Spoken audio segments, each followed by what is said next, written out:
Olá, pessoal. Quanto tempo? Andei meio sumida aí, né, com vocês, mas estou aqui de volta. Hoje eu vim aqui para a gente esclarecer um conceito que é muito importante na área de computação quântica, mas que confunde um pouco a nossa cabeça.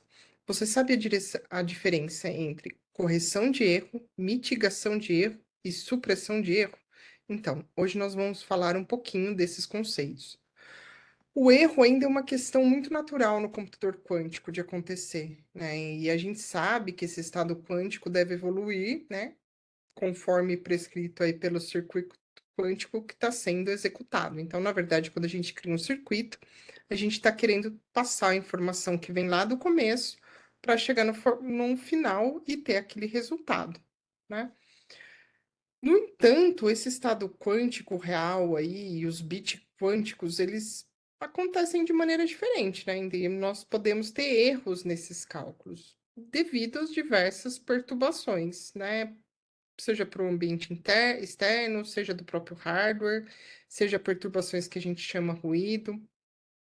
A gente teve isso na computação clássica, né? Mas como já está tudo muito bem estabelecido, é algo que, né, a gente hoje acaba nem percebendo. Só que esses erros, né, nos bits quânticos, eles são mais complexos que nos bits clássicos, porque não só a gente tem a questão de ser 0 e 1 e isso mudar, mas também a gente sabe que o qubit ele tem uma fase, né? Então, por exemplo, quando você aplica a porta Z, ela vai fazer uma mudança de fase, ou mesmo Y, né, que faz um bit flip e a mudança de fase. Então, não só a gente tem a questão do valor, mas também a gente tem a questão da direção para onde o qubit está apontando, né? E aí a gente precisa uma maneira de lidar com esses tipos de erros. E cada um desses erros, na verdade, é numa parte do sistema, né? Então, é, quando a gente tem que lidar isso, por exemplo, né, a gente vai melhorar o hardware, né? Então você tem uma questão do hardware aí que vai acabar melhorando com os anos e vai, né, tendo menos erros no cálculo, né, menos interferências, ou que você precise de menos redundância. Então, como eu falei, né, a gente tem várias maneiras de lidar com isso, mas toda essa terminologia ela pode ser mesmo confusa. Até mesmo dentro do campo, ainda tem pessoas, né, tem pesquisadores que discutem o que cada um desses termos significa. Então, a gente pode ter três tipos de erros: supressão de erro, mitigação de erro e correção de erro. Então, a gente tem algumas diferenças sutis e não totalmente definida, especialmente entre supressão e mitigação. Quando a gente está falando de supressão de erro, é o nível mais básico de tratamento do erro. E isso vai lá dentro do hardware, né? Então, na verdade, o que a gente quer antecipar, com o conhecimento que a gente tem, efeitos indesejados que possam introduzir impactos potenciais desses efeitos. Então, quando a gente está falando de supressão de erro, a gente está falando de tratamento de erro lá no hardware, né? Então, a gente quer evitar que alguma coisa que aconteça lá, né, algum pulso, alguma interferência, que atrapalhe e cause aquele erro. Então, essas técnicas, muitas vezes, elas acabam passando desapercebido para a gente, porque a gente não está mexendo lá no hardware, né? Então, a gente não vai poder pôr um sinal, alterar um sinal, para ver se está acontecendo alguma coisa ou se a informação que a gente quer processada teve algum erro. Então, isso acaba não aparecendo para os usuários. Quando a gente está falando da mitigação de erro, por outro lado, a gente usa saídas de conjuntos de circuitos para reduzir ou eliminar o efeito do ruído, na estimativa dos valores que a gente está esperando. Então, a mitigação de erro é a chave para realizar os computadores, para deixar os computadores quânticos úteis a um curto prazo, né? Então, é o que a gente está trabalhando hoje. A tolerância a falhas, que é o que a gente tem como objetivo final, né? A mitigação de erro é o que a gente vai levar esse caminho para tolerante às falhas. E dentre as técnicas de mitigação de erros, tem muitas que vêm sendo exploradas, é um tema super quente de pesquisa. Então, você tem o cancelamento de erros probabilísticos, por exemplo, né? Então, você tem uma amostra de uns circuitos e aí você sabe o valor que aquele circuito esperado deveria estar, né? Então você roda, por isso que a gente executa ele diversas vezes e pega o resultado na média, né? Então por isso que a gente também tem uma distribuição e não um resultado único. A gente pode fazer um comparativo hoje, por exemplo, com os fones de ouvido que a gente tem que faz o cancelamento de ruído. Então ele vê que aquilo lá não é um padrão, que não é o que ele está esperando, e ele acaba cancelando isso. Então, a gente tem algoritmos como o ZNE, por exemplo, que reduz o ruído que afeta de um resultado de circuito quântico ruidoso. Então, ele extrapola os resultados da medição. Então, na verdade, é como se eu estivesse detectando o padrão do ruído para tirar aquele ruído. E tem alguns outros métodos, como o M3 e o TREX, né? Que é esse Trilled Readout Error and Extinction, né? Que eles são focados especificamente na redução de erro na medição quântica. Por quê? Porque quando a gente mede um sistema, a gente altera um sistema, né?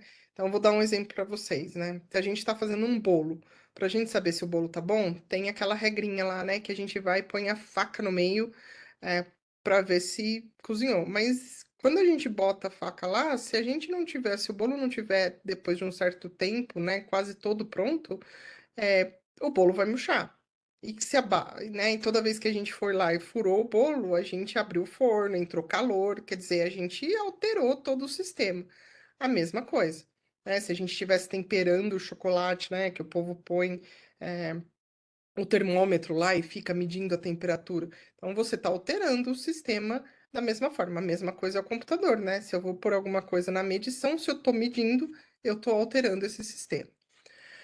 A correção de erro é como que a gente espera alcançar o nosso objetivo final de tolerante à falha, né? Onde a gente vai construir esse computador né, com redundância, que por isso que a gente, né, fala que mesmo que alguns qubits apresente erro, o sistema ainda retorna a resposta precisa para o que a gente precisa executar.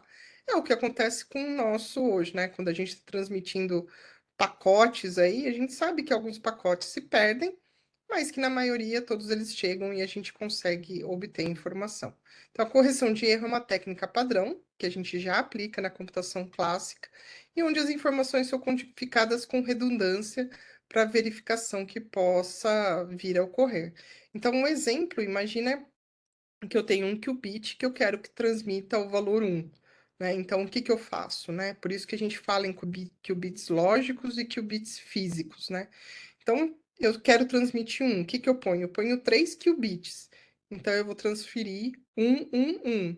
Se um desses qubits sofrer um erro e no lugar de um chegar a 0, vai chegar a 1, 0, 1, ou 1, 0, né? Ou até mais, eu sei que, na verdade, aquele sofreu erro, mas eu tenho a maior parte da informação. Então, é por isso que a gente fala que hoje a gente precisa de muitos qubits físicos para representar um qubits lógicos. Porque como a gente ainda não tem um número é, potencialmente muito grande de qubits, né, para que a gente precisa, para as coisas que a gente precisa fazer, então a gente precisa ter uma redundância muito grande. E aí isso acarreta, né? Porque se eu preciso de um certo número de qubits para executar, né, o meu processamento, eu vou ter que triplicar, quadruplicar aquilo lá de maneira que eu consiga ter uma correção de erro, né?